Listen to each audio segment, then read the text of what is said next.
বাংলাদেশ প্রকৌশল বিশ্ববিদ্যালয় বুয়েটের টার্ম ফাইনাল পরীক্ষার নতুন তারিখ নির্ধারণের সিদ্ধান্তে একমত হয়েছে শিক্ষার্থী ও বিশ্ববিদ্যালয় কর্তৃপক্ষ।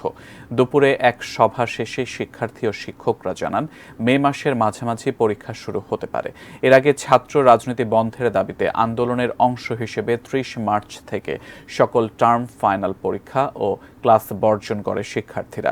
এমন প্রেক্ষাপটে গত ২০ এপ্রিল টার্ম ফাইনালের বাকি পরীক্ষাগুলো স্থগিত করে বর্জিত পরীক্ষাগুলোর নতুন তারিখ নির্ধারণ করে বুয়েটের একাডেমিক কাউন্সিল। এর অংশ হিসেবে আজ স্থগিত ও বর্জিত টার্ম ফাইনাল পরীক্ষার নতুন তারিখ নির্ধারণে সব বিভাগীয় প্রধান ও শ্রেণী প্রতিনিধিদের সঙ্গে বৈঠক করে প্রশাসন।